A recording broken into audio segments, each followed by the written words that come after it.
this charge. We talked about that last week. Here's his charge. Preach the word. Be prepared in season and out of season. Correct, rebuke, encourage with great patience and careful instruction. He tells why. For the time will come when people will not put up with sound doctrine. Instead, to suit their own desires, they'll gather around them a great number of teachers to say what their itching ears want to hear. They will turn their ears away from the truth and turn aside to myths. But you, keep your head in all situations, endure hardship, do the work of an evangelist, discharge all the duties of your ministry. If you missed that, that'll be on YouTube last week. And that's what we covered. You can sense the urgency Paul feels. You can sense the passion he has for Timothy. And this is it. This is the final of the final of the final. His last words he's ever going to communicate this side of heaven to Timothy. And what's he say? I charge you to preach the gospel, always. And he says, use the word to correct, rebuke, encourage, because there's going to come a day when people are not going to put up with sound doctrine. We're definitely in that day today. There are a lot of people that don't put up with sound doctrine. And he said they're going to turn away and find teachers, tell them what they want to hear. We see that, and we talked about it last week. We see it all around us today. Huge churches that people have sought out because the pastor tells them what they want to hear. So Paul continues his thought, focusing now on his own situation that he's under. So remember, he knows his execution is imminent. We're going to find that out here shortly. At least he's pretty certain. So in verse 6, he writes this: I'm already being poured out like a drink offering, and the time for my departure is near. So people may think, we've been saying Paul knows his execution is near. This guy's he said he's been near death 3 times. He's been beaten, he's been shipwrecked, he's been near dead. So how does he know this is any different? Somehow he does, because he says, the time for my departure is near. He's not talking about his departure from Rome. He's talking about his departure from the planet. So he says, it's near, it's coming. And as many know, there have been others who's, they know their time is short. If you have like a terminal illness, the doctor says you have 4 months.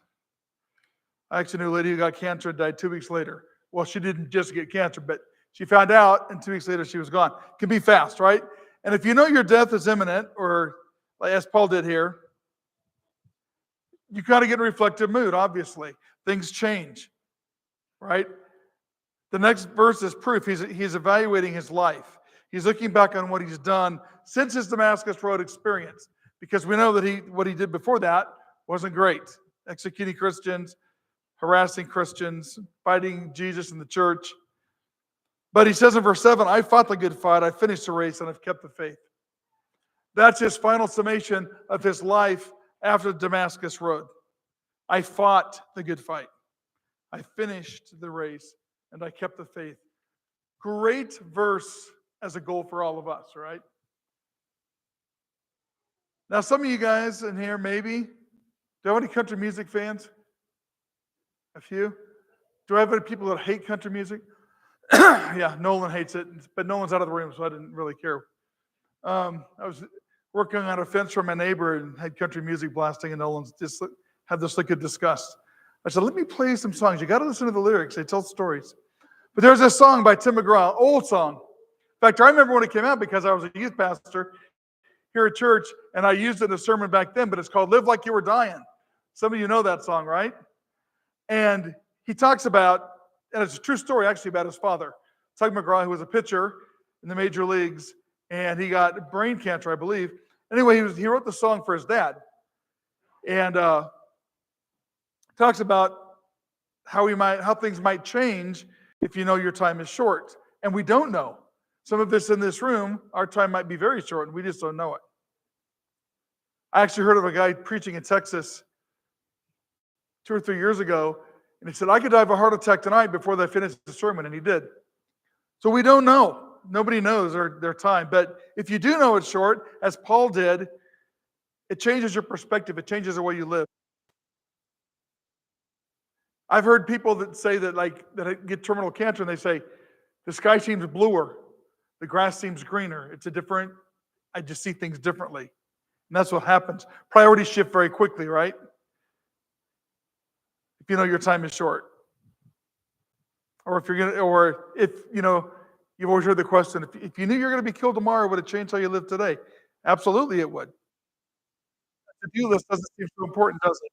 These things that were high on our priority list drop off our priority list. And Paul's realizing that his time is short, but he said, I've finished the race. Has he lived a perfect life since Damascus? No, of course not. But overall, he says, I've stayed in the fight. I haven't quit. And that's a lesson for us in here. No regrets. I've stayed in the battle. I didn't quit when it would have been easy to quit. When I was shipwrecked, when I was near death, I soldiered on for the gospel. And that, to me, is such an encouragement when I feel like quitting, because there are times I do.